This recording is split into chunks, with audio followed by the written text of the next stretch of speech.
people that are trying to get in, and we've got all the chairs up that we can get. We said we'd start at 9, and we'd be done, or at 7, we'd be done by 9. And so we're going to do our best to do that. We do appreciate your attendance tonight, and I'll have some comments to make relative to how the meeting is going to transpire. But we're going to have some opening comments by Bill Rue. Bill Rue is a member of the board of realtors here and of the board of the chamber. And he's our host tonight. And so as we begin, he's got some opening comments, and then he's going to lead us in the pledge.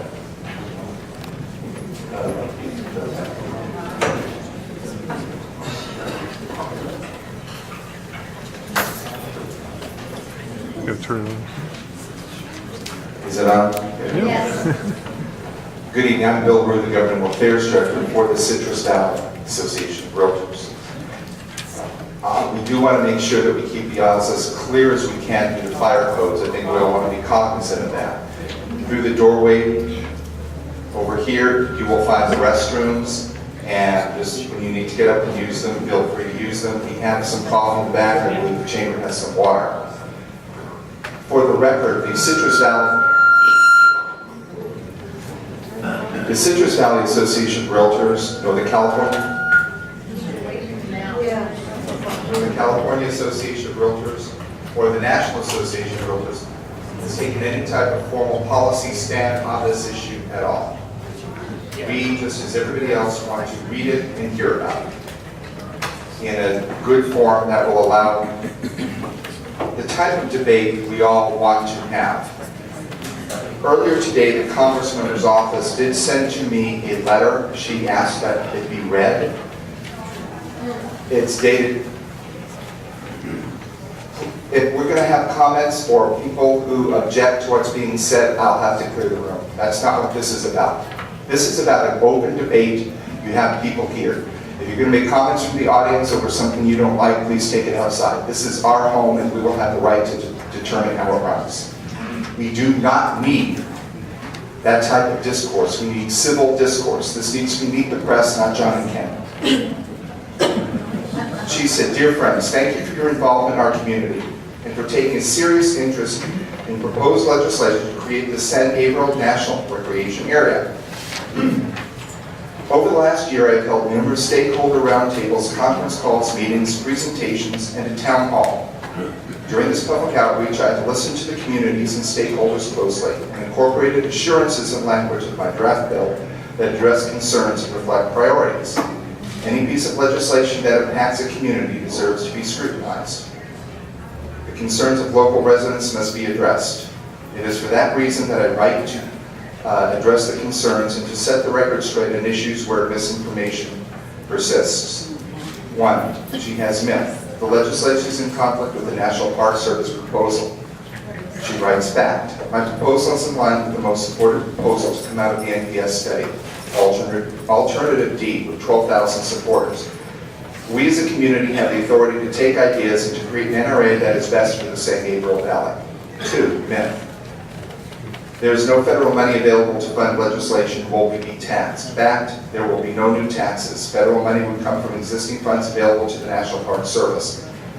Number 3, myth. Numerous water agencies have voiced concerns that our primary water source, the San Gabriel River, could be negatively impacted.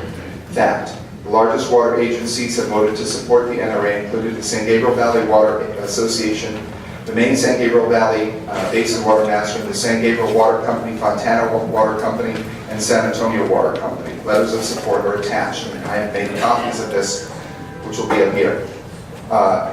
4, myth. Increased usage of our local trails will require increased maintenance, policing, and parking. In fact, our trails and parks are already experiencing a large amount of visitors. Currently, they are facing challenges because of lack of available funding. Additional resources from the National Park Service will actually relieve local governments who are concerned about maintaining these areas. The NRA will allow, for the first time in decades, a cohesive plan that takes into account the needs and challenges throughout the area and allow different jurisdictions to work together and help relieve these problems. 5, myth. Local control is reduced by having an advisory role. She writes back, the legislation has been written with local control as a top priority. Detailed assurances that protect local property rights have been put into the legislation, as well as a management partnership that is representative of this region. 6, Smith, the NRA will include residential areas as far south as Sierra Madre Avenue. This is not true. The boundary state of foothills attached is a map, and I've made a copy of this as well. To make this utterly clear, we have asked that the request of the San Gabriel Valley Council of Governments for a third party to provide a higher resolution map using map files from the National Park Service. She says, I sincerely welcome the opportunity to hear the concerns and recommendations of any group or individual. That is why I'm holding roundtables for anyone who wishes to discuss any concern regarding the NRA. Please contact our office for the times and dates. For the last year, I've worked with various water and public agencies, cities, counties, nonprofit organizations, chambers of commerce, and other important stakeholders in order to develop an NRA that would benefit the entire San Gabriel Valley. With the hard work of all groups involved, we have refined the way what was once a dream into a real and tangible goal that will help our region in a deeply positive way. And she says, call her district office, she signed it. I made copies of it. I also did include the House calendar to debunk the myth that the Congress member was avoiding this tonight. House is in session. House is in session all of this week until Friday. And the calendar came from the office of Congressman Eric Cantor, the GOP majority leader. So in that way you can see her staff said that they would not attend because they did not like the tone of a flyer that went out. Nonetheless, she did provide this letter tonight. With that, copies will be, I guess we can leave them here for now, so we can get them to the back of the room later. And with that, do you want to start, do the flag salute? Then let's all salute the flag of our nation.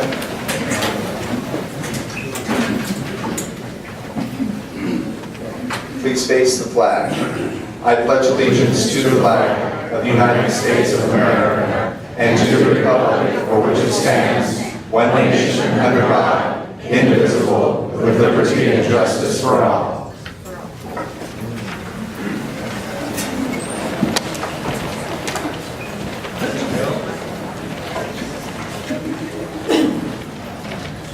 Thank you, Bill, and thank you for giving us the outline related to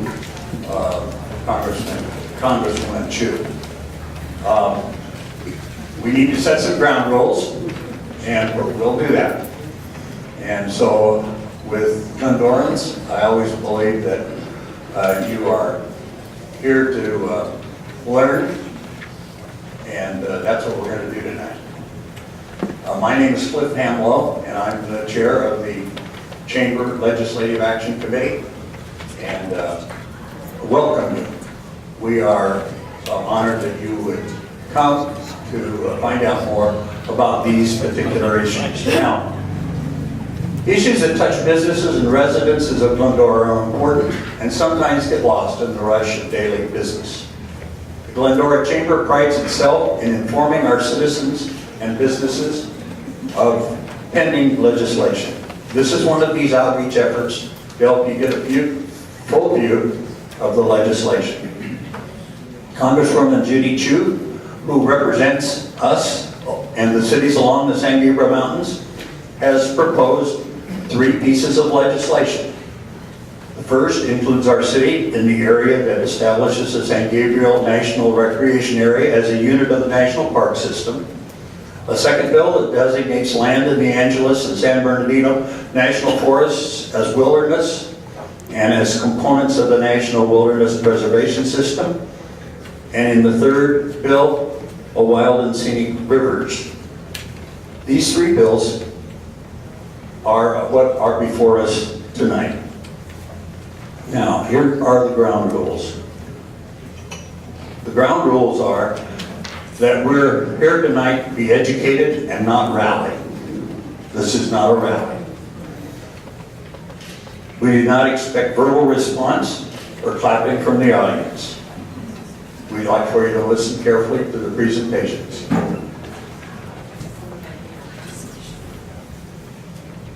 The format will include timed presentations so that we are able to get through quite a bit of material.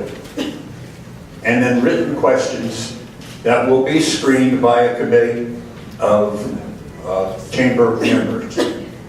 And they'll bring them up to me. They can be directed to a specific person on the panel, or they can just be a general question that they can all respond to, and those will be timed as well. They'll get, let me see, they get 90 seconds if it's to a person, they get 45 seconds if somebody else is going to respond, wants to respond. That way we can get as many questions in. This process has worked very well for us here in our forums that we've had, the candidate forums, and I'm sure it will work that way tonight as well. There will not be an open mic opportunity. I want to talk about questions. I know you have cards, they've been passed out. It might be a good idea if you wait and see if one of the panelists answers your question. We get near the end, I'll let you know. You can fill out your question. We'll take questions, we will not take statements. So if you want to find out additional information, you're welcome to fill out a question. And our folks that are reviewing them will hold them in that manner. Present tonight, as well as our panelists that I'll introduce to you, is Sherry Roman, Public Affairs Officer for the U.S. Forest Service. Where did you end up? There she is, over here. And Daniel Lovato, who is the Deputy Forest Supervisor. If there are technical questions that they might help us with, they're here to respond as well.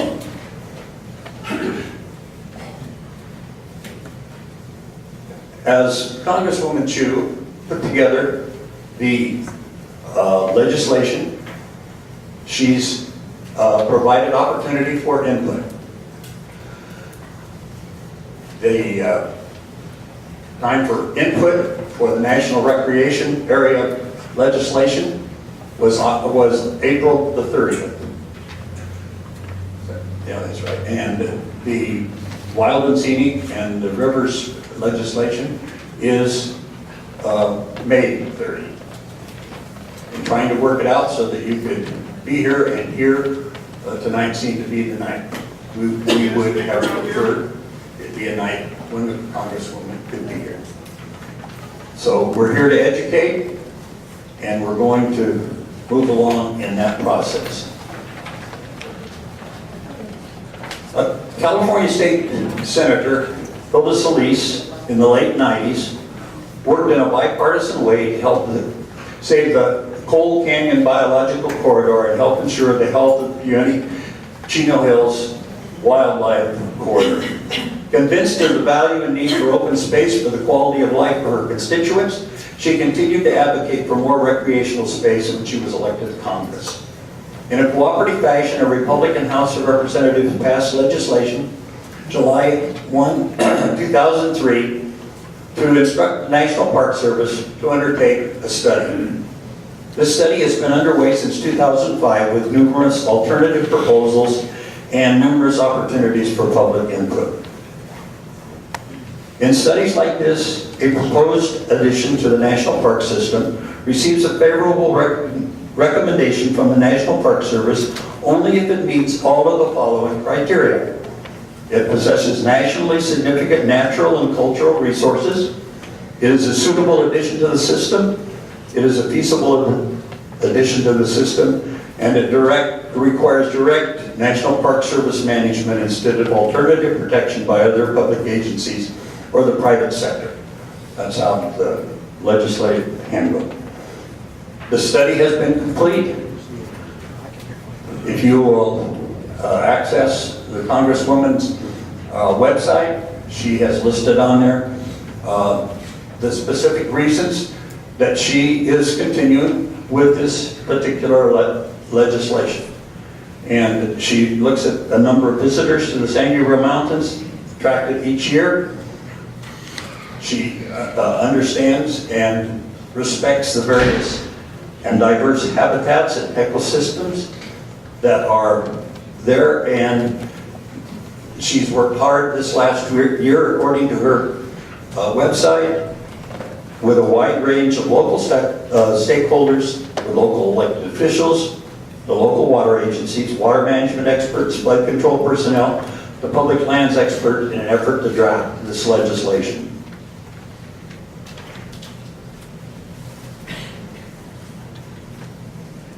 The San Gabriel Valley Council of Governments issued a white paper that is on their website that you can access and read. In their deliberations with a committee chaired by the Mayor Pro Tem of San Dimas, Dennis Bertone. Dennis, raise your hand over there.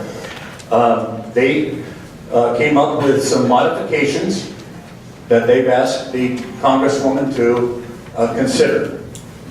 My understanding is there hasn't been a response to that yet. So those items are provide a more detailed map of the NRA boundaries, ensure that any property acquired by the National Park Service or the U.S. Forest Service contains unique cultural, historical, or recreational or biological resources, ensure that there's adequate local input in appointments to the Public Advisory Council, change the language in a section, section 40 on page 11, to read ratification, it had a different word there, by the partnership and the advisory council.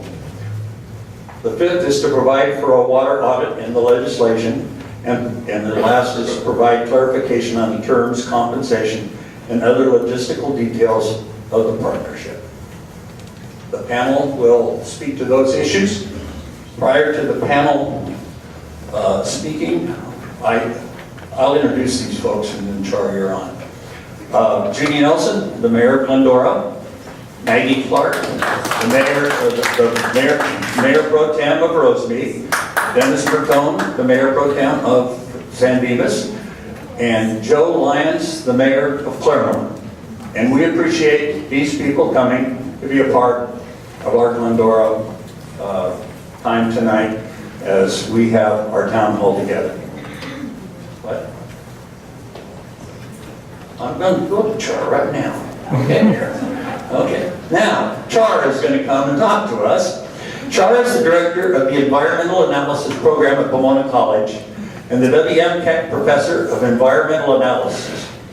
He received his PhD in American History from the Johns Hopkins University and his BA from Pitzer College. He's the author of several books. I'm not going to list them, that's okay. You can get online and find them, and you'll find a lot of articles he's written in. They're intriguing. Miller is a regular contributor of essays, commentary, and reviews to professional journals, newspapers, and online media. His blog, Golden Green, which explores environmental issues in California and the West for KCET.org, Los Angeles, received the inaugural Public Outreach Service Award from the American Society for Environmental History in 2014. Will you welcome to Glendora, Dr. Char Miller.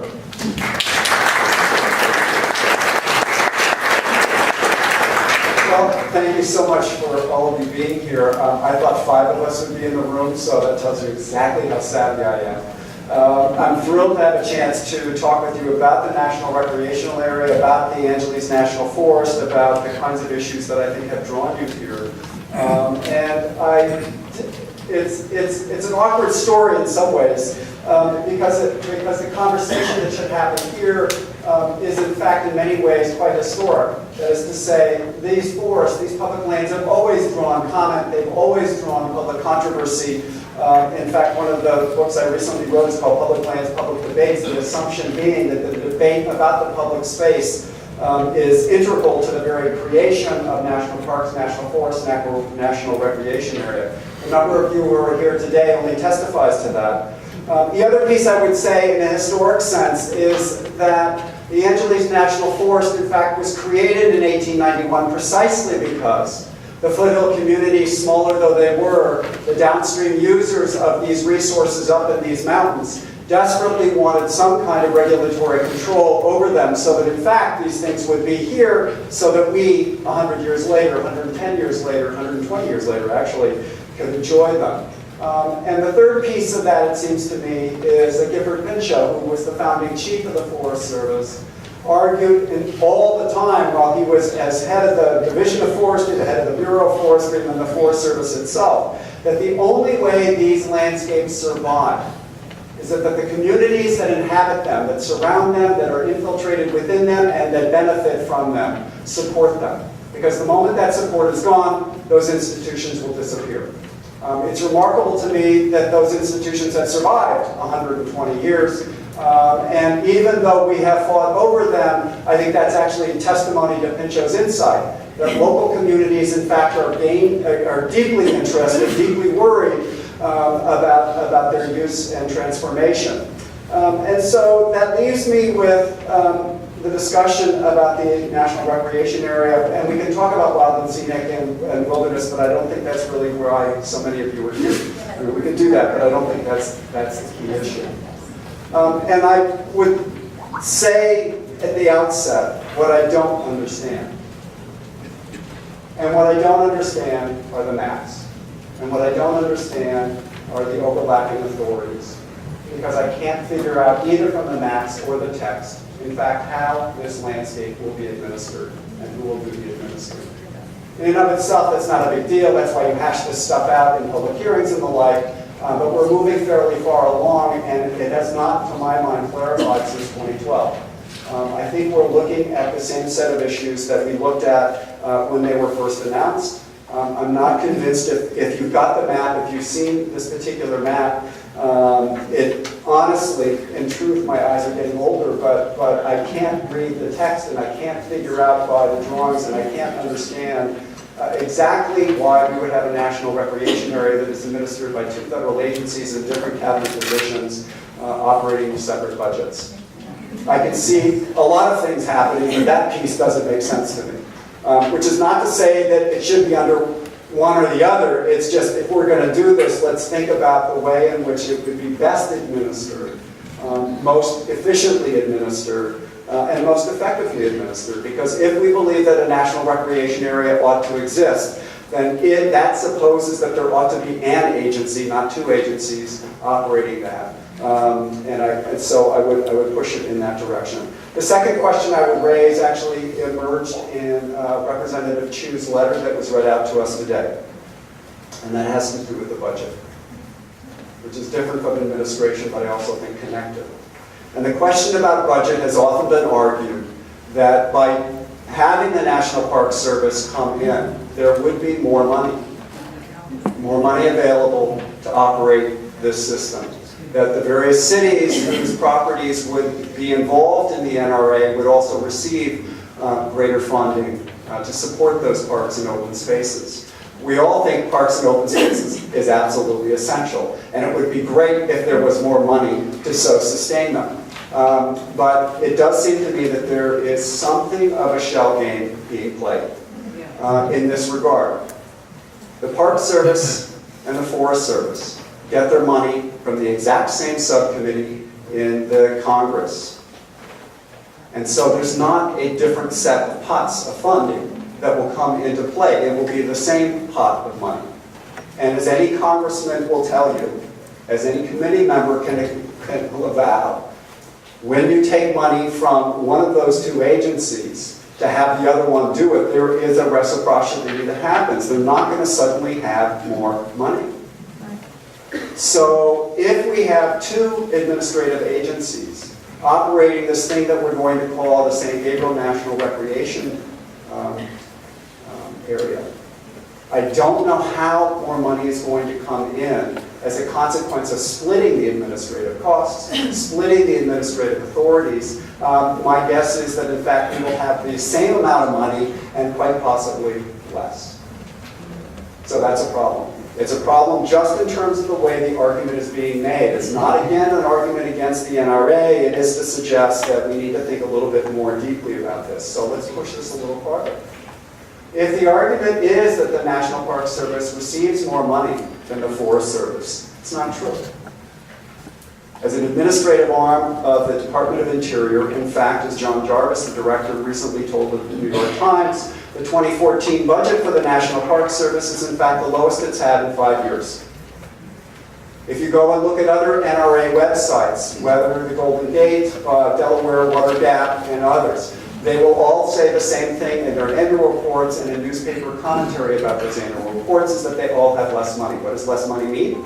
It has less money to manage. It has less money for toilet paper at trailheads. There's less money to do various kinds of administrative and managerial things that are supposed to come with this new NRA. If they don't have more money, if they in fact have less than the Forest Service, whose budget has in fact grown at the same time the Park Service has disappeared, largely because of fire, but nonetheless grown, then it seems to me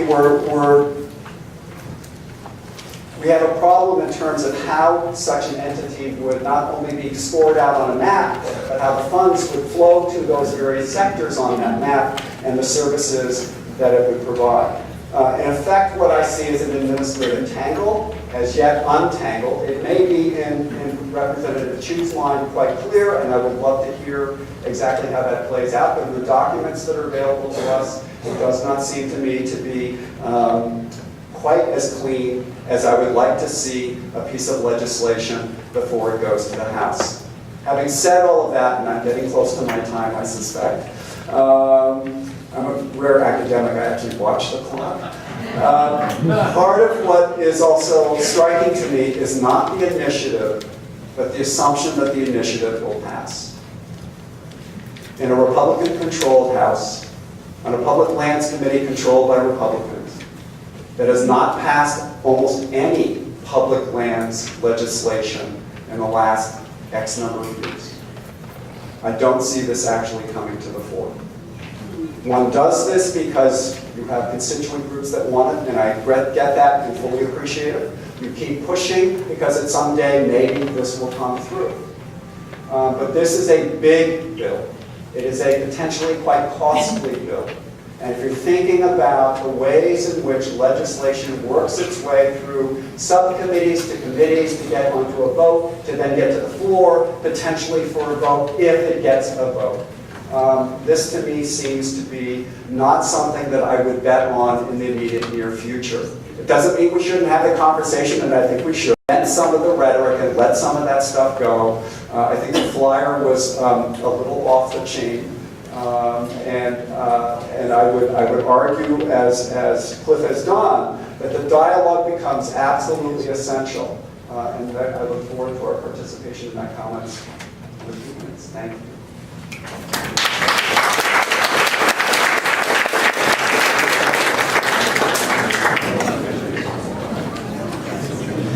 If you get online, you'll find an article that Dr. Miller has written, The San Gabriels, a national forest, a national park, doesn't matter. And there are a whole lot of other articles on there that I think you will enjoy and will become informative to you. One of the issues raised early on had to do with water.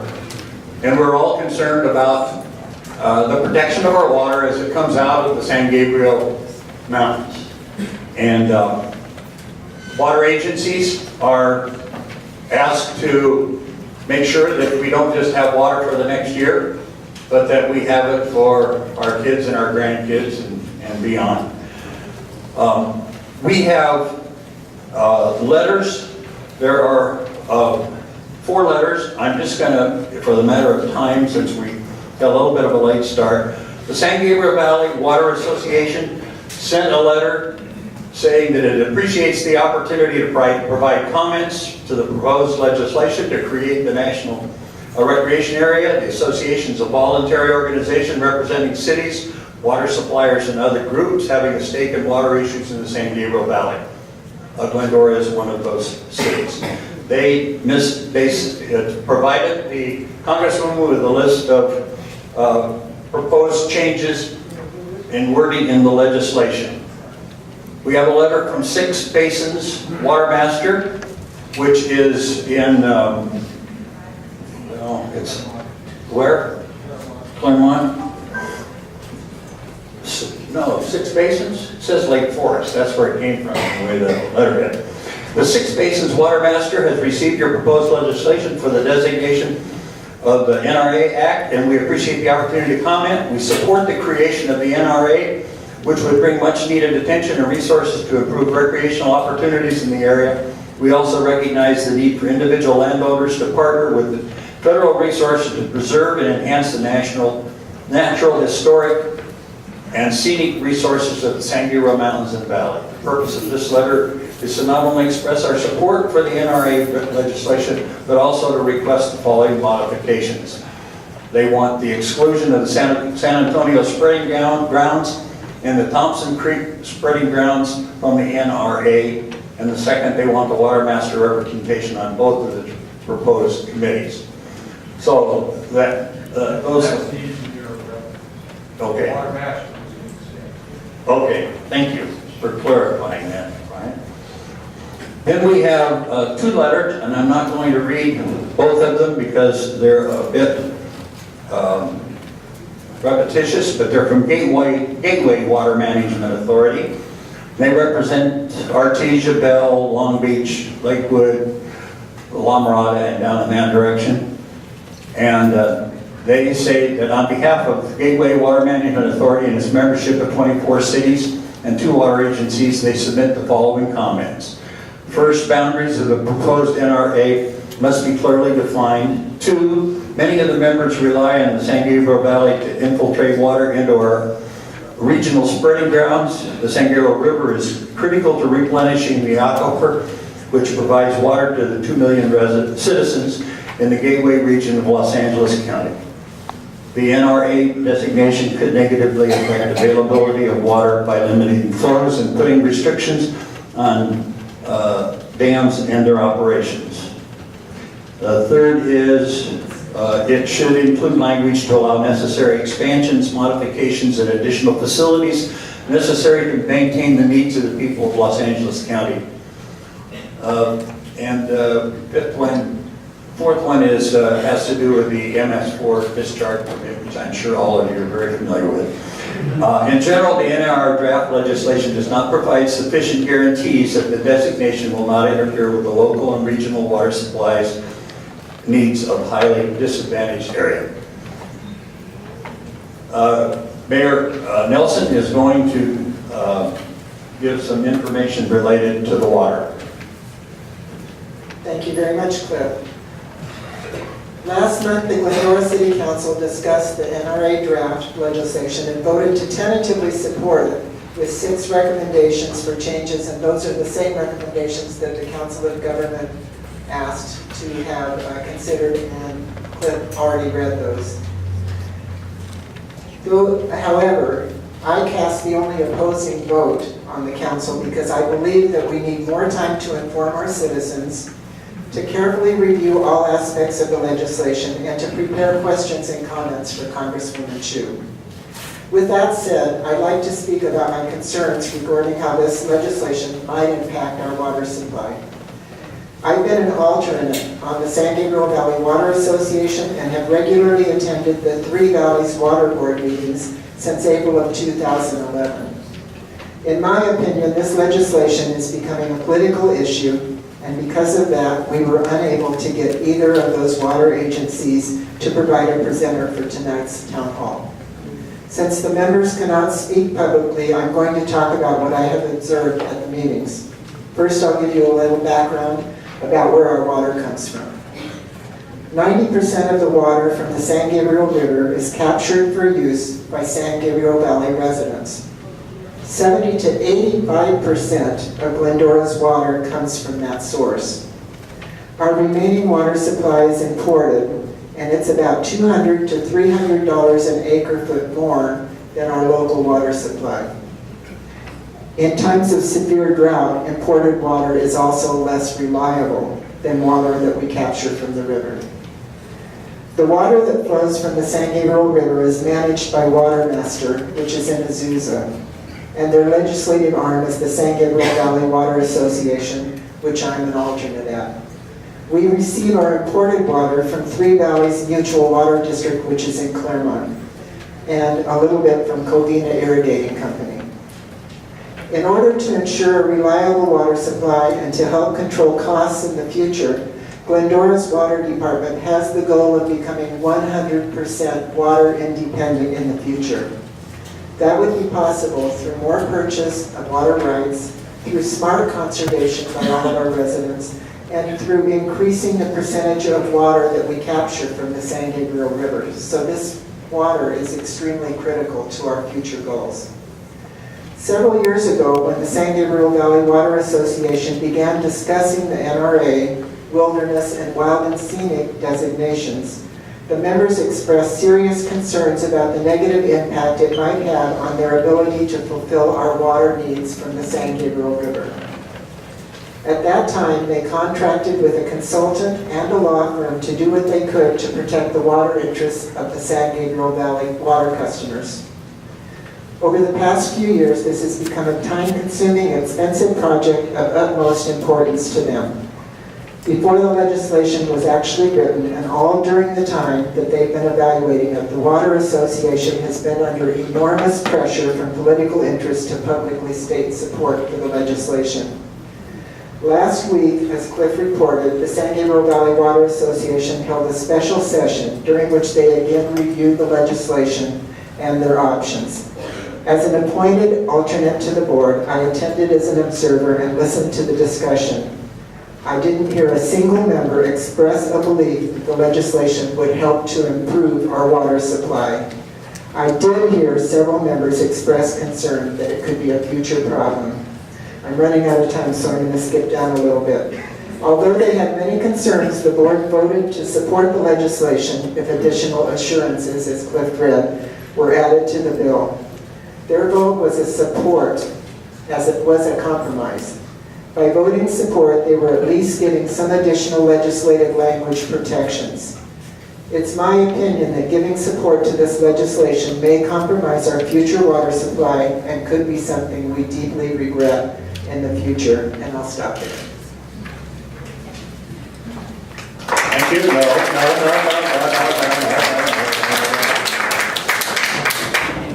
We're better than that.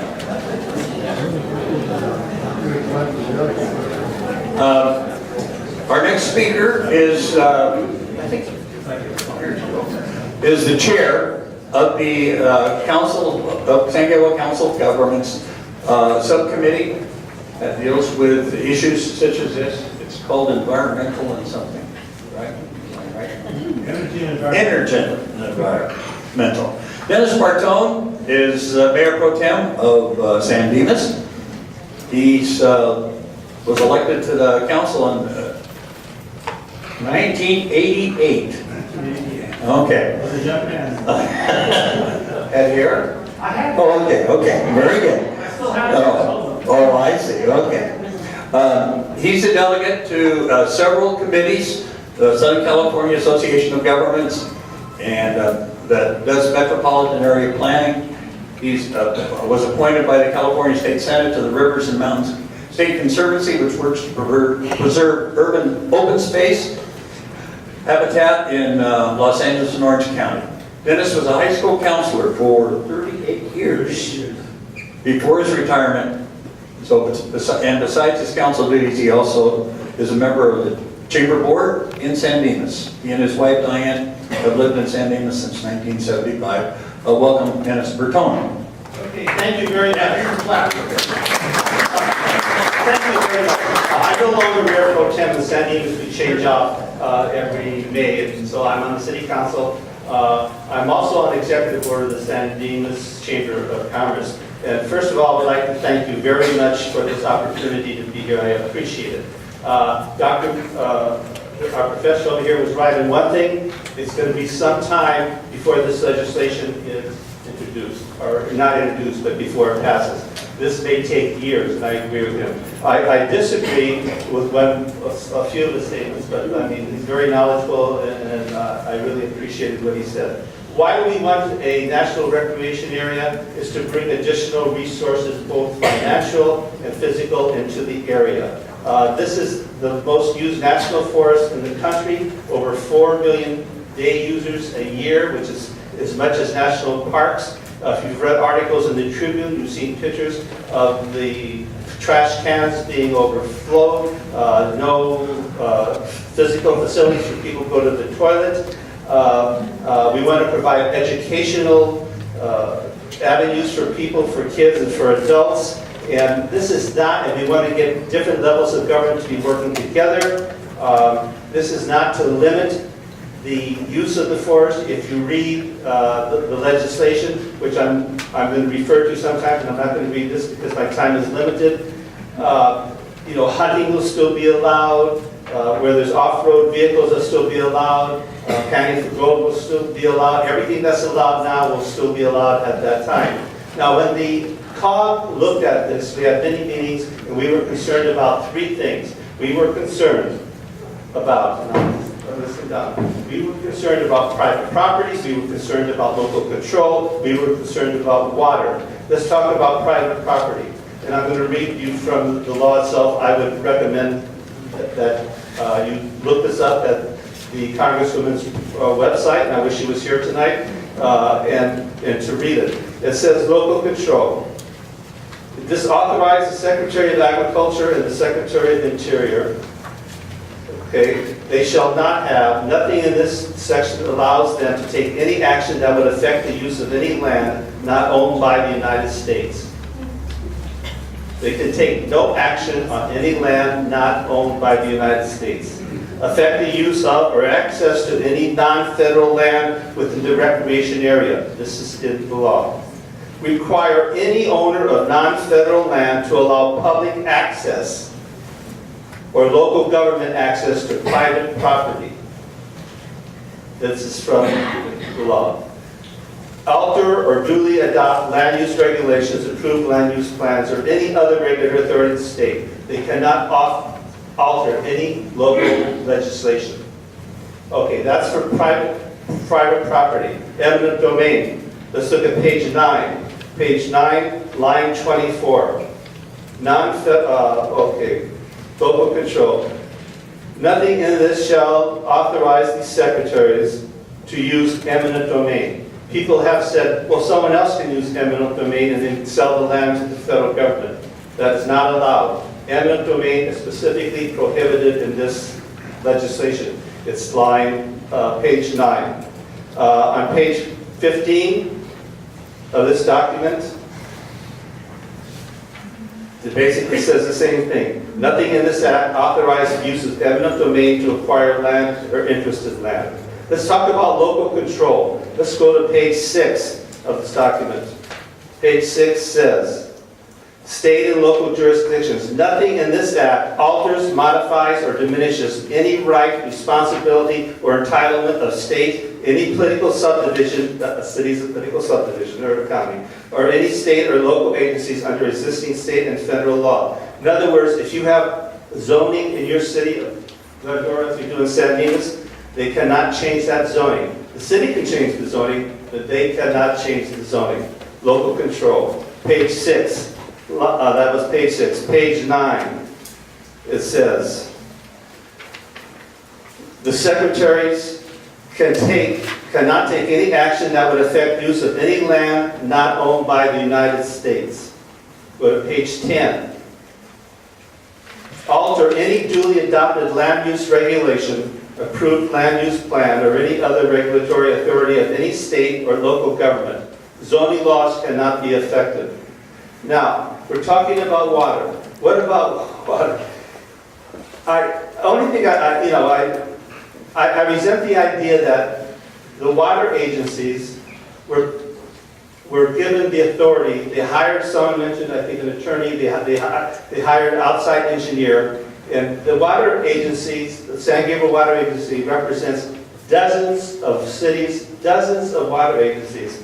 And one thing they said, on the top, I write this in, it says, support for San Gabriel National Recreation Area. They support it. They have some things that they would like changed, as the COG has things we would like changed. One of the things we want changed is a better map, and we specifically put that in there. But they said, the last sentence here, and I read the letters yourself. This is from the Water Master and the San Gabriel Valley Water Agencies. We commend you for your, this is to Judy Chu, for your commitment to craft this landmark legislation in a fashion that protects the water rights which are so critical to the well-being of this region and its water consumers. We're all concerned about water. I'm concerned about water. I can just tell you one thing. It was mentioned that I was appointed to the Rivers and Mountains Conservancy, the San Gabriel Rivers and Mountains Conservancy, which is a state agency.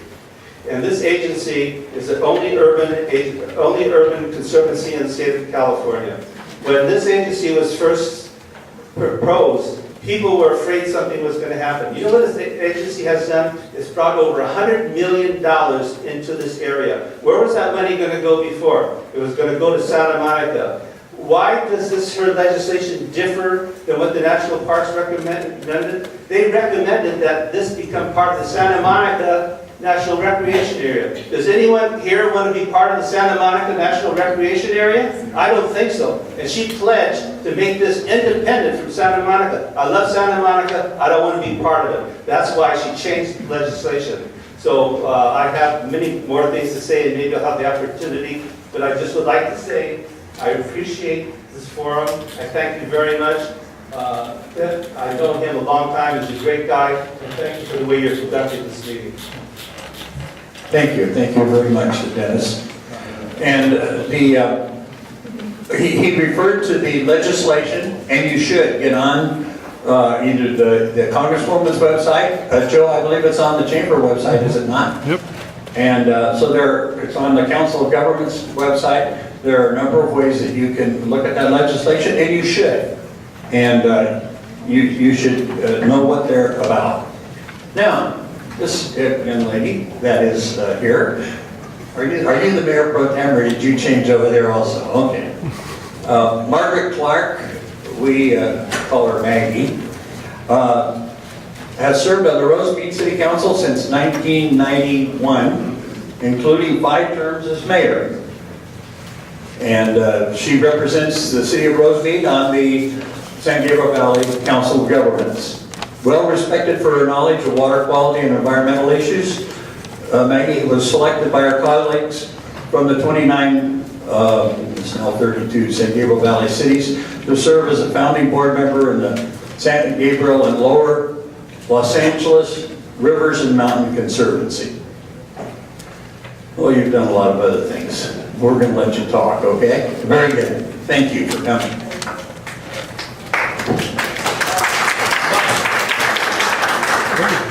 I think you already know about what the COG is, 31 cities that we want to do good things for our region. And the white paper, I did look up the white paper on Google it, and it's an authoritative report or guide helping readers understand an issue, solve a problem, or make a decision.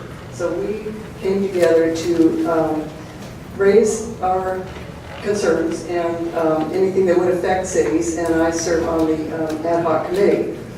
And some of the things that we did state in our white paper were addressed in the legislation, but the ones that were not addressed are to me the most disturbing, and I'm going to elaborate on some of those. The white paper stated that cities should be able to opt out of specific programs that are administered by the National Park Service or the United States Forest Service. Not all cities want to be included in the NRA. This option was not mentioned in the draft. And at the May 6th Monrovia City Council meeting, the council voted unanimously due to concerns for the impact on their wilderness park that their residents paid for on their property taxes.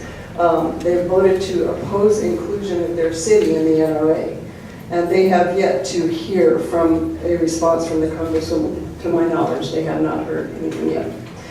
The second issue, the partnership, which would guide the organization, the NRA, which is a 17-member entity that will be established to recommend how the NRA will be implemented and how the funds will be spent, must be comprised of at least 51% local electeds who are accountable to the people. That was our stipulation in a white paper. The draft requires only 3 of the 17 to be elected. Thus, 82% can be appointed bureaucrats with no accountability. That is very concerning to me. White paper required an audit of existing water rights to see who has the rights, where they are, what they entail, and that a water technical advisory committee be formed to identify potential impacts of proposed recreational projects. Neither of these were mentioned in the bill. Regarding the wild and scenic rivers and wilderness designations, the white paper stated, the COG further requests that if Congresswoman Chu pursues the two designations, that these two be studied through a formal federal study, including eligibility, suitability, and classification, that is completed before the two issues are written into legislation. And eligibility has been completed, but suitability has not. And the uniqueness about this is that not just like normal public hearings that city councils do, the federal statute says that for wild and scenic, you have to have numerous public hearings. And this has not been done. And we were told that 80% of the wild and scenic rivers in California have been bypassed. They bypassed the suitability study requirements and just done it by an act of Congress, which they can. But just because they can does not make it right, in my opinion. And so what's very concerning to me, and I think it's ironic, that the one, well, both the wilderness too, but I'm mostly concerned about the wild and scenic. Of the three bills, the one requiring the most public input by federal statute has gotten the least input. At the two ad hoc committee meetings where I was prepared to ask questions, we were told that we could not ask questions on it. A third ad hoc meeting was scheduled for May 12th, which was specifically planned to discuss the wilderness and wild and scenic designations, was canceled because the Congresswoman's staff was not able to attend. So there's been no dialogue whatsoever on the wild and scenic. It is extremely important to know exactly what the ramifications of the statute are. This is especially concerning in light of the action that has recently been taken along the Merced River in Yosemite and then issues in the Central Valley. In Yosemite, several years ago, former Congressman Tony Coelho, a California Democrat, wrote legislation to designate portions of the Merced River as wild and scenic. What happened is it ended up preventing the popular rentals of rafts, bikes, and horses, and tremendously impacting the business community. Jonathan Jarvis, the director of the National Park Service, is quoted as saying, visitors would still be allowed to use rafts, bikes, and horses inside the park. They would just have to bring their own. Well, that doesn't work. Former Congressman Coelho said that he never intended for the law to apply to the Merced River inside Yosemite. Director Jarvis responded that Coelho's intent did not matter. We have to go with the plain language of the statute. So we've seen disastrous effects on the farms in the Central Valley from regulation on what's happening up there. I think you're all following that with the drought. Just last week at the Compact Cities Conference, Senator Kathleen Galgiani, I guess it's pronounced, who represents the San Joaquin Valley, spoke of the devastation of the almond orchards due to the reduced water supply to the area. I think everybody's really watching that. At the COG meeting of April 17th, I read directly from the federal website, the Wild and Scenic Rivers Act, which also has a section in which questions and answers dealt with some very disturbing potentialities. Among these are the boundaries of any river proposed in Section 5A of this Act for potential addition to the National Wild and Scenic Rivers system shall generally comprise that area measured within 1/4 mile from the ordinary high water mark. Oh boy. Okay, so it's going to be a whole half mile that would be involved in this. The question, may the Federal Reserve water rights affect future water rights? And the answer, this is in the federal statute that we're answering questions. It says yes, it may. Once the Federal Reserve water right may affect future water development projects depending on the impacts of a new proposal. Now, my concern is that with the extreme weather events we are having and may have, as well as potential devastating wildfires, we don't know what future needs we may have. For example, if wildfire causes massive erosion in our mountains, and you know exactly what we're talking about, will the affected jurisdiction be able to remove the sediment? There's actually also another section that Will the Wild and Scenic River designation lead to restrictions on recreational use of the rivers? No, not unless necessary things happen. So there's too much in there that hasn't been answered, and it's very concerning to me, and I believe should be to all of us.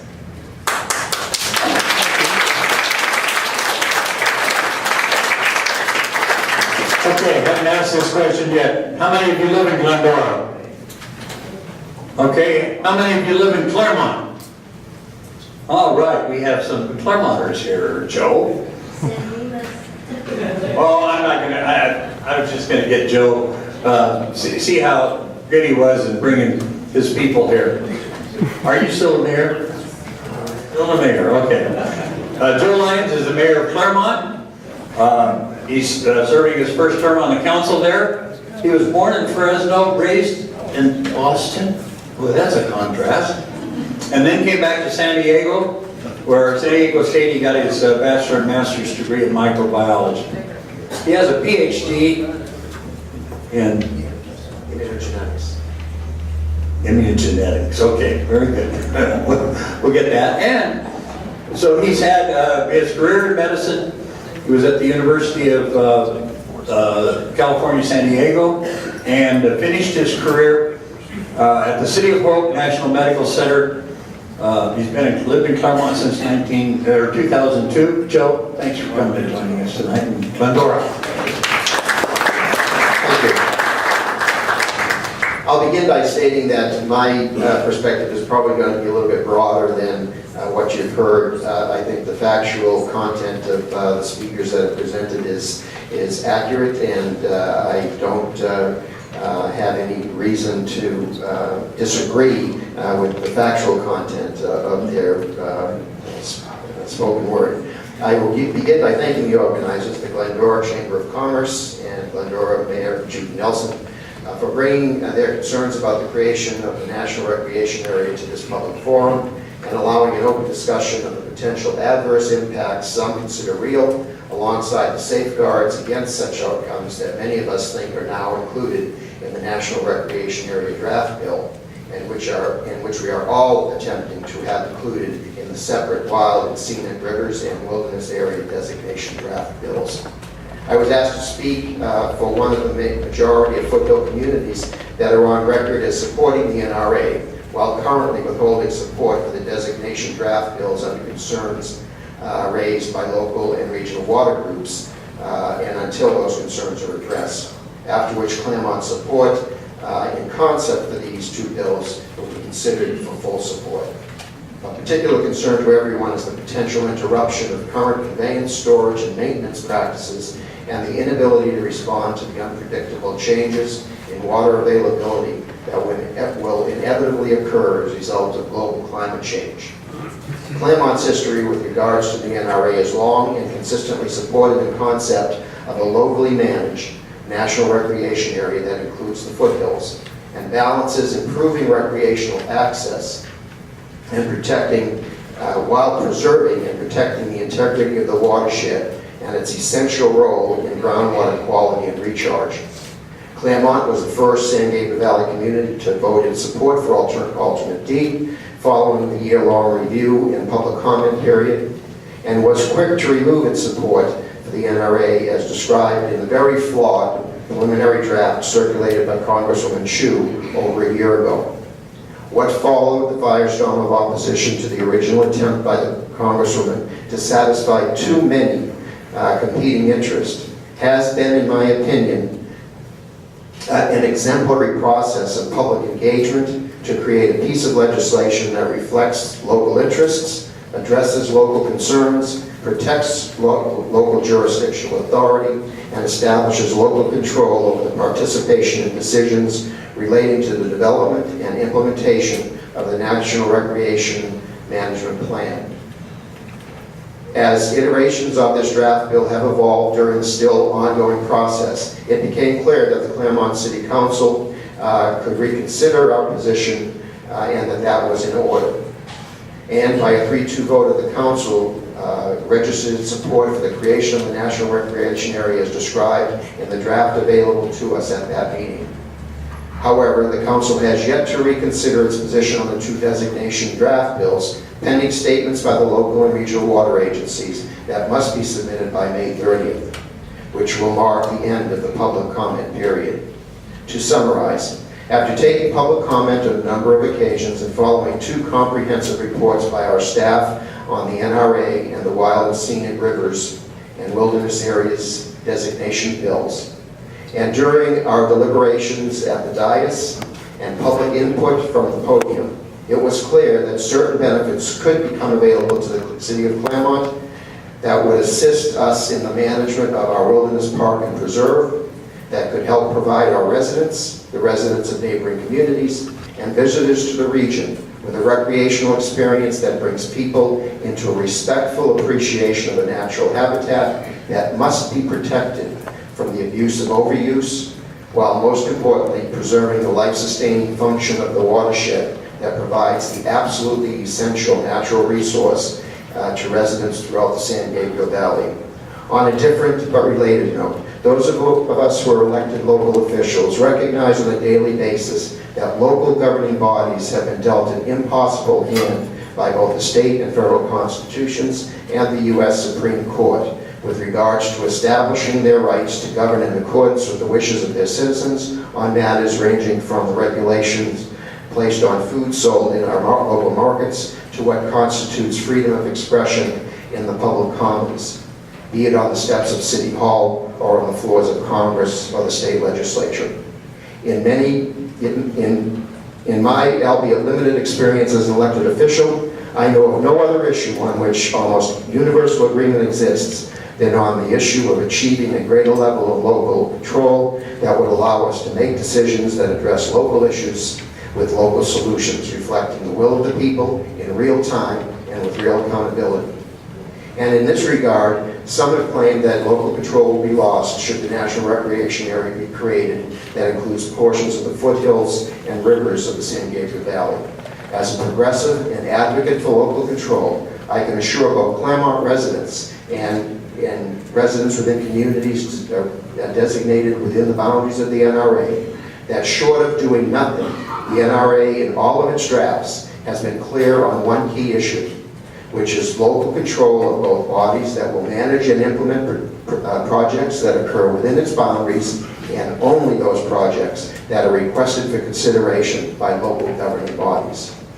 This should be considered in the context that presently there exists no means through which local input need take place, and no process through which any local input is required to be included as part of the decisions that take place during the management of the Angeles National Forest.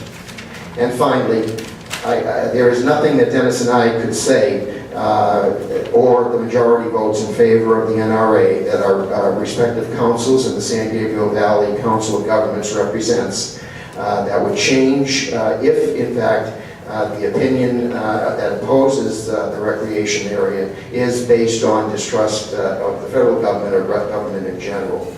I believe that we should, on a cautionary note, be mindful that people can hold different opinions on matters of great potential impact, but nonetheless remain civil and not use as an element of distrust that differences of opinion exist. Thank you.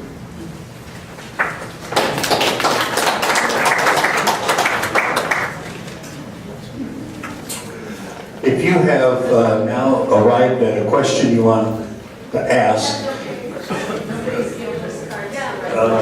they'll have cards, they're coming. You write that down, but you need to listen carefully to Mayor Nelson as she speaks as well. How many of you know what her major was in college? Oh, Byron, you do know that. Okay, that's good. I'm glad her husband knows. Occupational therapy from Texas Women's University. She and Byron moved to Glendora in 1980. They opened Mrs. Nelson's Toy and Bookstore because of the love for reading and having children and their families read together. Over the years, Judy expanded the business to encompass 3 independent book businesses, including Mrs. Nelson's book fair company, now managed by her daughter. Judy was elected to the Glendora Council in 2011. Mayor. Thank you, Cliff. First of all, I want to echo the sentiments that Mayor Lyons closed his speech with, which is in America, we do disagree on a lot of things, and thank goodness we do, and we can come together and discuss them with respect. So I think that's the most important thing that we're doing here tonight, informing and discussing and deciding. When the federal drafts for this legislation were released in March, we were given little time to review the legislation and submit comments. Many cities and agencies rushed to prepare comments prior to the April 30th deadline. Most haven't had the time to even begin to discuss the wilderness and wild and scenic drafts, which have a May 30th deadline. Although the NRA comment deadline has passed, cities are still meeting to discuss the legislation and are submitting letters with comments to Congresswoman Chu. As Maggie mentioned earlier this month, the Monrovia City Council voted unanimously to oppose the inclusion of their city in the NRA boundaries. And they met again last night to vote to send a letter to Congresswoman Chu requesting that she take no action on the legislation until cities within the boundaries have had the time to thoroughly review it and discuss it. We really need more time. Also recently, the Azusa City Council voted unanimously to send a letter to Congresswoman Chu regarding the expected costs that their city will incur in maintenance, police, and fire response due to increased traffic in Azusa Canyon and their trails. They did not vote to support the legislation. Last night, the Bradbury City Council voted unanimous opposition to the NRA legislation, and the Sierra Madre City Council will be discussing this at their upcoming council meeting. So there's still lots of discussion going on, even though the comment period has closed, and I think we really do need more time. It's a complicated matter.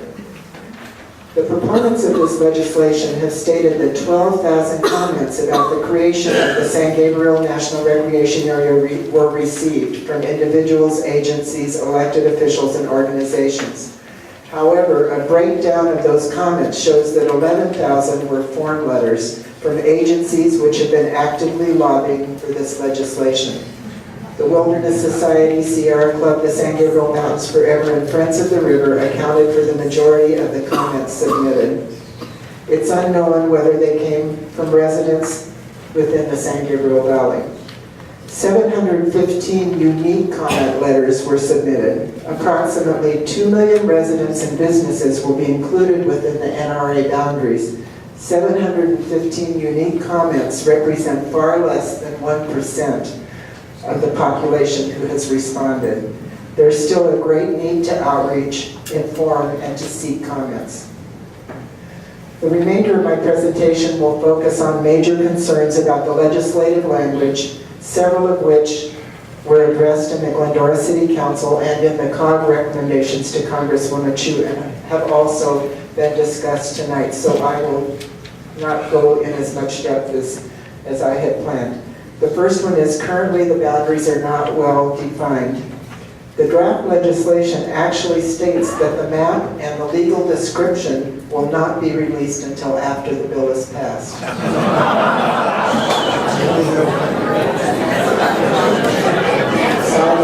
Silence, please.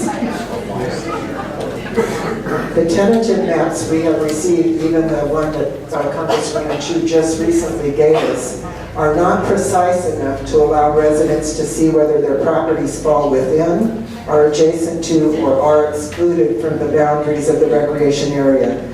It appears that residences in the foothills to some extent will be included, and it's very hard, impossible to tell where the boundaries in the foothills will be. Secondly, local control is reduced to having an advisory role to the Department of the Interior, and that's been discussed by almost all of our speakers. You elect your city council member, and if we don't do what you want, you can easily find us and tell us about it. If the voice of your council is weakened, as it will be, I believe, by this legislation, the same will happen with your voice. This is the governance plan for the National Recreation Area. There are two groups, a 21-member advisory council and a 17-member partnership, which will advise and consult with the secretaries of the Interior and the Agriculture. All of the advisory council will be appointed members, and out of the 17 members on the partnership, there will be only 3 city council members, chosen to represent all of the dozen cities that are within the boundaries. 3 members in a group of 17 is far from a majority, and most cities will not have a representative sitting at the table. These 2 groups are tasked with advising and consulting, not with decision-making. The Secretary has the power to exercise complete control over all decisions rendered by the partnership, with what could be significant impacts to our city, to our residents. Number 3, there is no federal money available to fund this legislation, and that was discussed by Char. Will we be asked to tax ourselves in order to implement it? The federal government is not able to tax us. This would be up to us. If no funding is provided to the NRA after it's enacted, it's likely, I believe, that there will be a campaign to encourage voters within the boundaries to support a property tax or a bond in order to implement the act. And the vote would be done by all of the cities included in the boundaries. It would not be just Glendora voting whether they want the tax or not. In closing, the National Recreation Area, wilderness, and wild and scenic pieces of legislation will impact a large number of people and a vast area of land. Deciding whether it is beneficial for the San Gabriel Valley now and for the future should not be rushed or taken lightly. It is not a partisan issue, and ultimately it should be decided by the citizens. Thank you.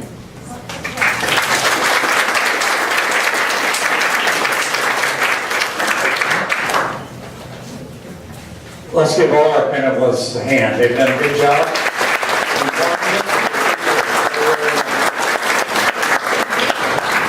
Now there are a number of questions, and the questions, many of them, well, several of them I see overlap, and we're trying to put those together. One of the questions asks, what are the numbers of the legislation bills? They do not have numbers yet that I'm aware of. I think that will come with this was a draft. It's a draft that you're looking at. The input that goes to the Congresswoman is being forwarded, and then there'll be a final bill that will come out with a number on it, and we'll be able to see exactly what that ends up being. And so you need to be aware. We'll work in Glendora to get it to you in various ways so that you can look at that and see what it is. These are going to 2 minute, or a minute and a half. So, and we'll pass it down if you want. It says, please clear up 2 opposing remarks. Residential properties above Sierra Madre Avenue included. Residential properties above Sierra Madre not included. Who can answer that question? Sierra Madre, the city? No, the Sierra Madre is a street here in Glendora. I think one of the problems with the legislation is that it does not have a defined map. It should, the cause would agree to that. And, but the parts of the cities that are included are the foothills only. But I still agree it should be a very defined, but it's the foothills only. It's not below the foothills. Anybody else? Part of Rosemead is in there.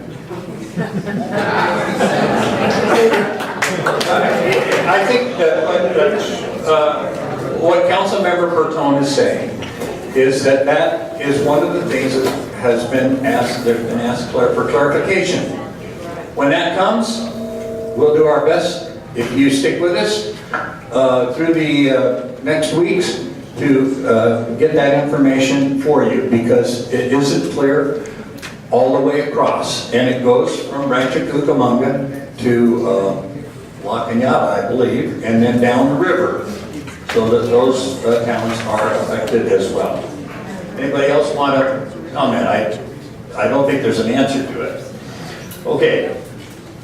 This question, and there are several of these, what is the reason that private residences are included in the National Recreation Area? In other words, I probably pose that, why didn't they use the northern boundaries of our cities along the mountains so that our citizens were not included in it, but it did affect the mountains above us? Who would like to answer that? It's not directed to any particular person.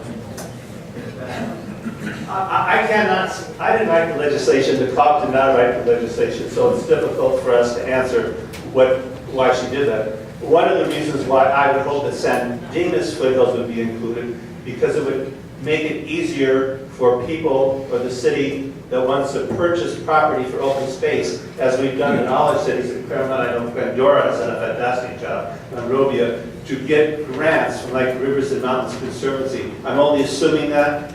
Margaret and I did not write the legislation. The Congresswoman obviously wrote the legislation, and I was assuming that was the reason.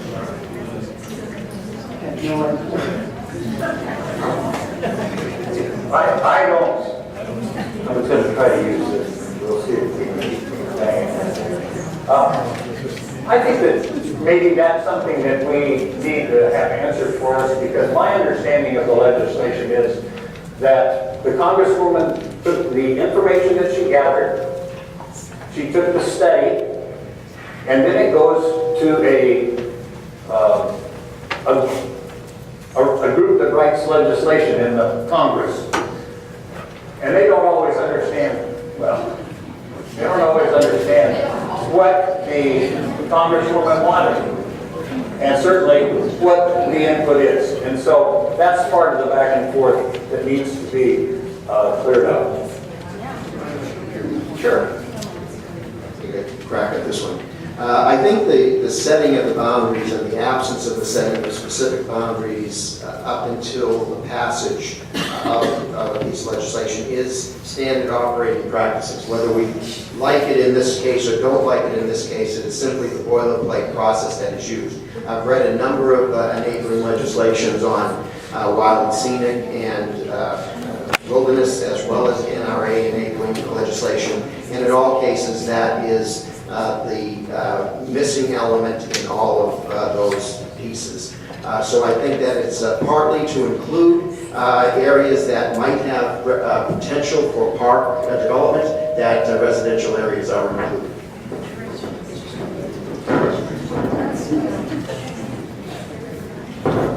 Anybody else?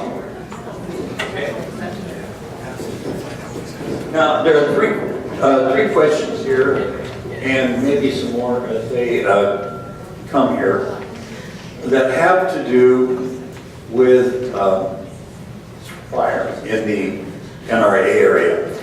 One says, I'm going to give you all three of them and then kind of go. If a house is burned down inside the NRA, will they be able to rebuild? Unlike the homesteads in the San Dimas Canyon, and I don't know the answer to that piece. And then it says, with the Colby fire still fresh in our minds, how will the passage of the NRA impact firefighting and prevention in terms of agency response or interaction and cooperation? I'm going to probably ask the Forest Service if they'll come up maybe and speak to that. And then when I was in Upland, we were in an area designated riverbed area, a mountain area, and we had a fire. The first responder was a Forest Service pickup truck. What will happen if my house was on fire? So let's, between all of you, let's talk a little bit about the fire protection piece. Go ahead, Joe, start us. I'll address the first one, and that is the ability to rebuild after a fire would be based upon local jurisdictional authorities to allow or not allow. It would have nothing to do at all if it was simply in a designated NRA area.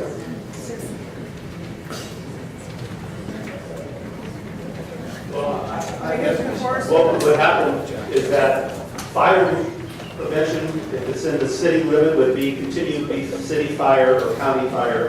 And if this is the national forest, it would be the national forest, which is a combination of the national forest and then the LA County often comes into it. I know that LA County Fire, the administration has approved the NRA because this legislation says that nothing in it shall prevent the fighting of fires, wildfire or fires to burn out and so be allowed and so on.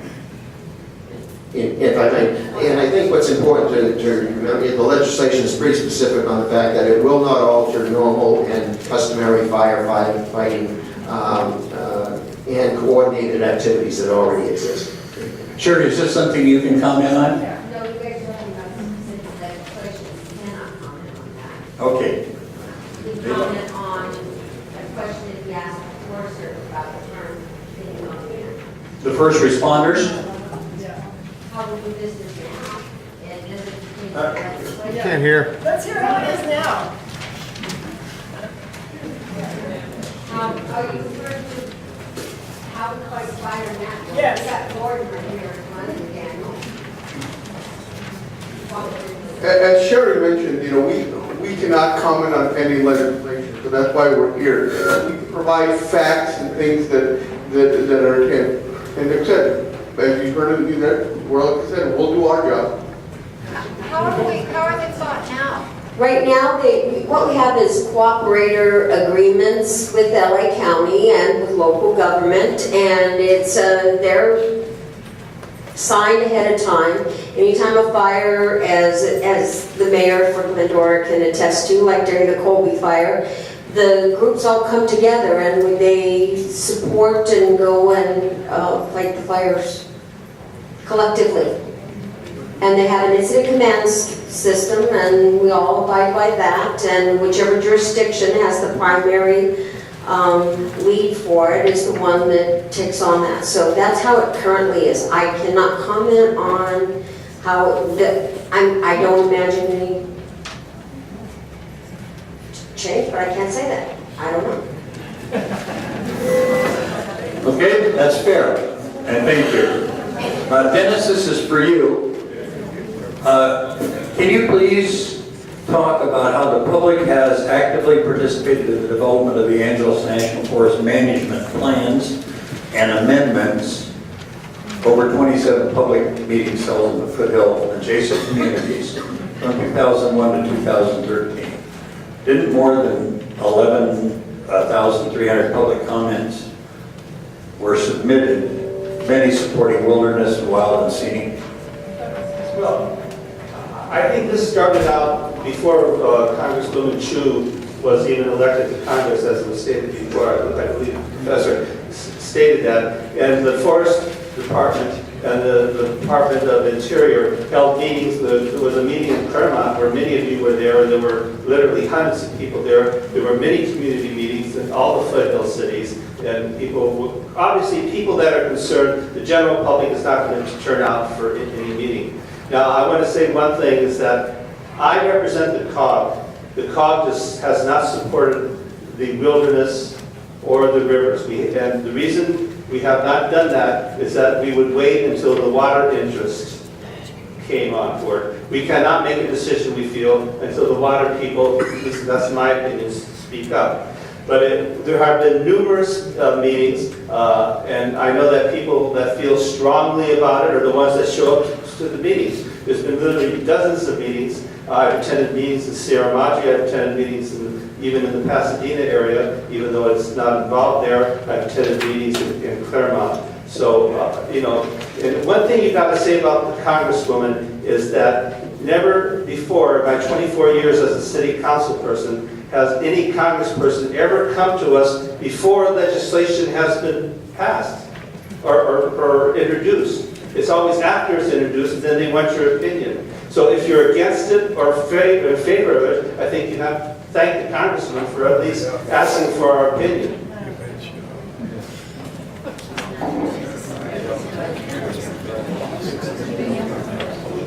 Does the NRA boundary extend, why does the NRA boundary extend beyond the Angeles National Forest boundary? That already came up. In order to include wilderness areas and foothill areas that are currently under extreme use and to assist in the management of those as assets and watershed. Okay, what is the possibility of President Obama using the Antiquities Act to declare the San Gabriel Mountains a national monument? I'll try it out. All right, John? I would say slim to none. The administration has only used that legislative power, or I should say executive power, when it has prearranged with the congressional leadership on the ground for that to happen, and that there's clear bipartisan support. They just did a 1,600-acre addition to the California Coastal National Monument, and it took a year and a half for that to be worked out. It's not going to happen. I think the professor's absolutely right. It's not going to happen. Okay. However, given that there is, I suspect, a possibility that, although that's the common practice, that the president does have some unilateral rights. So it's a matter, this president doesn't do it, not that a president could. Okay. The powers that be, are closing down Yosemite, a favorite tourist area. They'll do the same with this area too, to move the population out of the interior. Not sure about that one. Anybody? I can comment on that. I believe Congressman McClintock has done extensive work on trying to fix the problem that the unintended consequences of the Merced River. Is that correct? No. Oh, no. Did somebody say they closed the pipe? Oh. Yeah, the question was closed. I think that in certain areas that there's discussion about how people can get in and out of it. In Yosemite, at least that's what's been reported in the newspaper. Okay, when there is the court decision regarding dredging in California, will the Wild and Scenic allow dredging in the San Gabriel River in the legislation?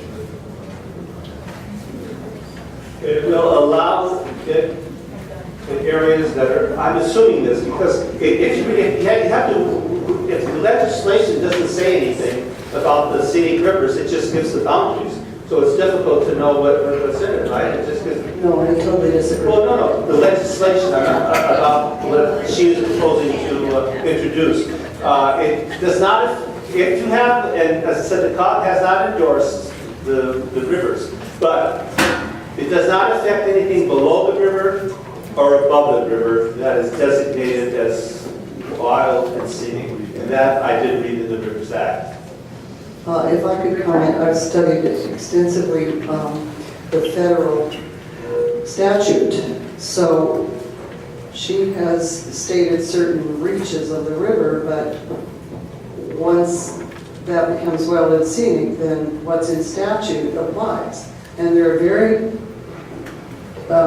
issues that are very concerning about the use. And one of them was they cannot, I don't have time to read this, but I don't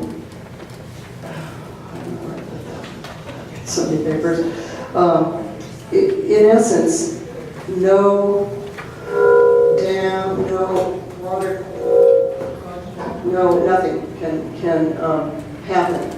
And I believe they have designated a place, one of the reaches that the county is allowed to go in and truck out the silt so they can store water. And I believe they raised the issue enough with Congressman Golden Chu, so she exempted that area. But my concern is if we have so many fires and so much erosion, We don't know where that's going to land and where we're going to have to go in and clear it out so that the water can be stored and flow freely.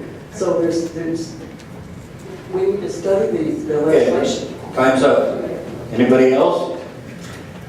I think in respect to this, that it is true that the enabling legislation for either of the two designations is pretty strict and rigid, okay? But I have read enabling legislations in both of those categories that have included amendments to that strict boilerplate to accommodate the wishes of local jurisdictions. I think in this case it is absolutely right that unmodified, you can do nothing within the boundaries of a protected wild and scenic river. And it would be questionable as to whether any activity that would alter flow through those areas might not also be protected. So I think it's a significant issue.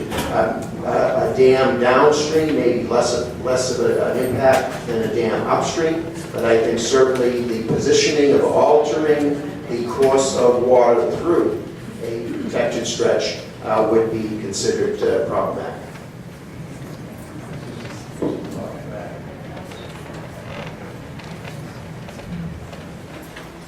A follow-up on that, and this is my question, so I drive across the San Diego River often, and often it isn't a river, it's nothing. And that's part of, as I understand it, the water protection that is keeping water stored for us. In the wild and scenic or in the rivers, would there be a requirement, or could there be a requirement that there always has to be so much water flowing through that area? No, because if you look at the enabling legislation, it's only stretches of the river. It does not include that which is downstream of it by design. So if you think about what LA County has done with its check dams and the like, that they're not up there in the areas that are being designated means they don't think it's worth their time being up there, or they would have already gone up there. I'm not worried about the impact of wild and scenic downstream, because we've already had an incredible infrastructure up and down these foothill communities to protect those flows and those reservoirs. They can't get into those areas because that's why they're wild and scenic. They're beyond our reach. And so I think if we get another station fire and the same kind of debris flows, we've already got the systems in place, and those places will not be inhibited from being cleared out and moved on. I don't think this is an issue. Anybody else? All right, if your home is in the proposed area, how will the value be impacted? That's a good question.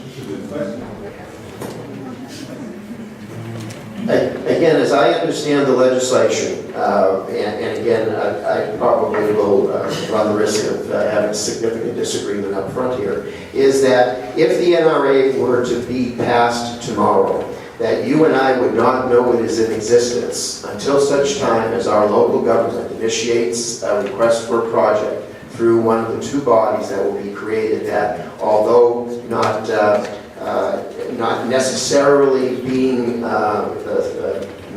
members being decided upon as electeds, they all represent, most of them represent people from elected bodies. And so I think that, and as just anecdotal to that, I may be, or the city may assign me as the elected to attend a particular meeting. Often, any one of us may send a substitute to fill in for us if we have a conflict of scheduling. So in that regard, I think that I am convinced that nothing will change, that we will wake up whether or not this thing passes without any sense that anything has occurred, again, until such time as we may choose to implement it. I would like to. Just real quickly, if nothing's going to change, then why do it?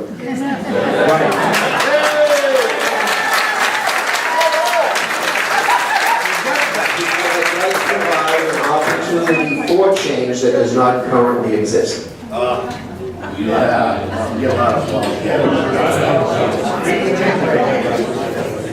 I have a comment also, you're right, there is going to be a little disagreement.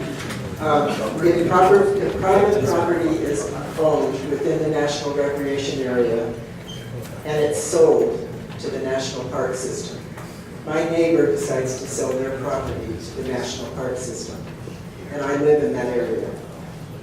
The local codes do no longer apply. The city has no voice in what is put on that property. So I could end up with a parking lot next door, I could end up with a ranger station next door. It could be whatever the National Park Service believes needs to be in that place to develop the National Recreation Area.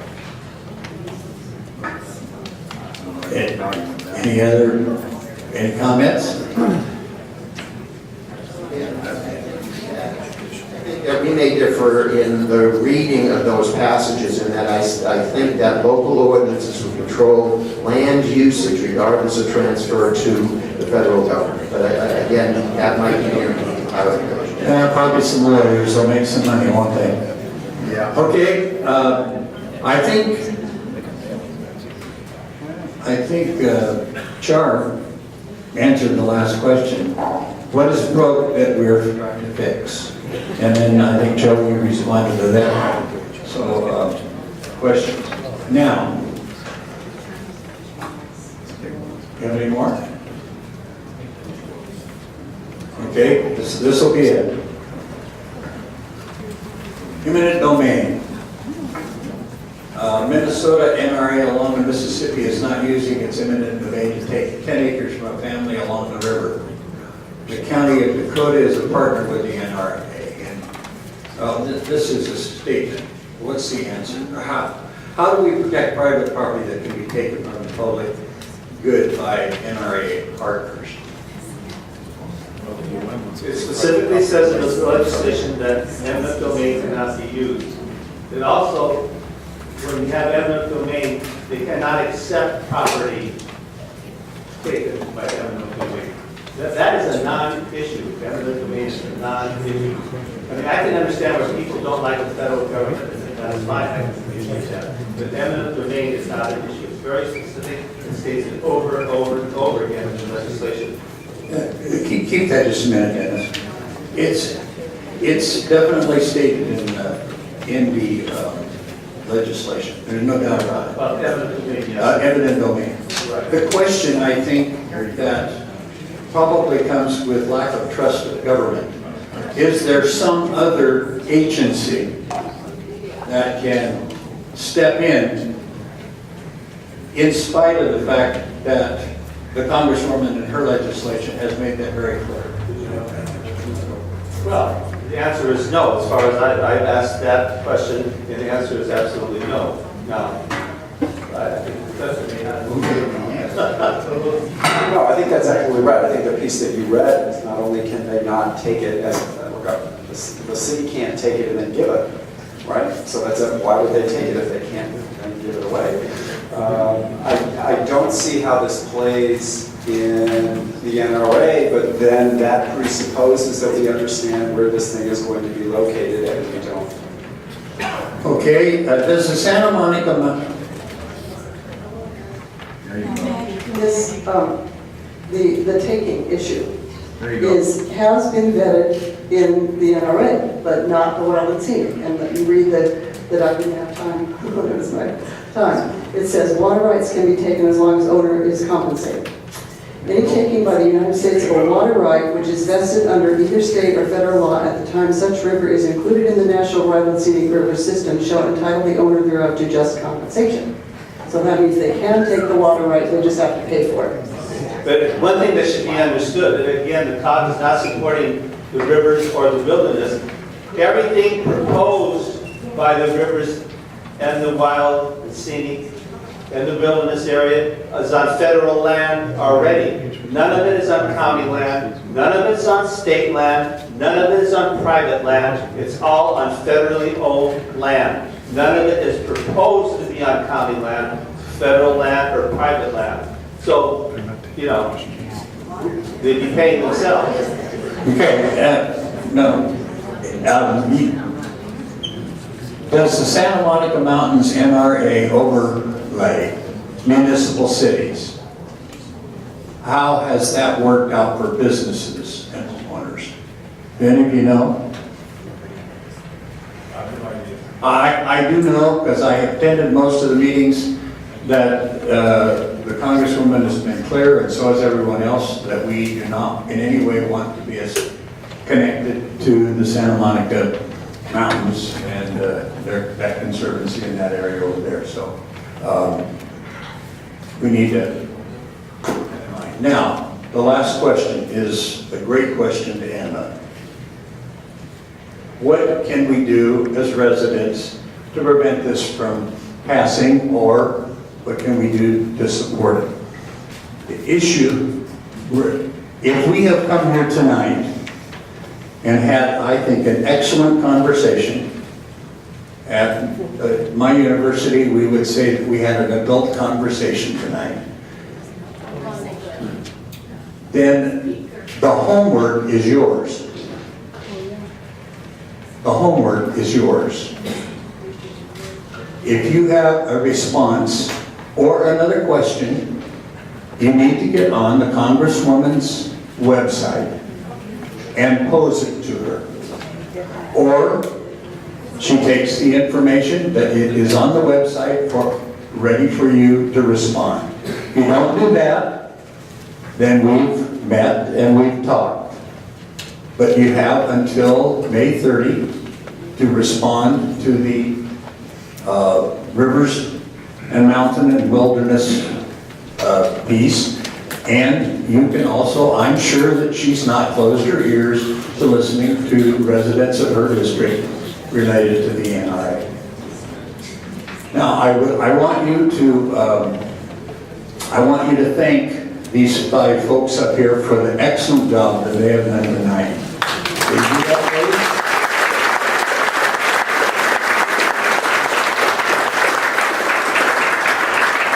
And then on behalf of the mayor and the chamber, I want to thank you for the way that you have conducted yourselves tonight in a forum that I hope will help you better understand where we are with the National Recreation Area and the other pieces of legislation. Thank you very, very much for coming. And thank you to Glendora for doing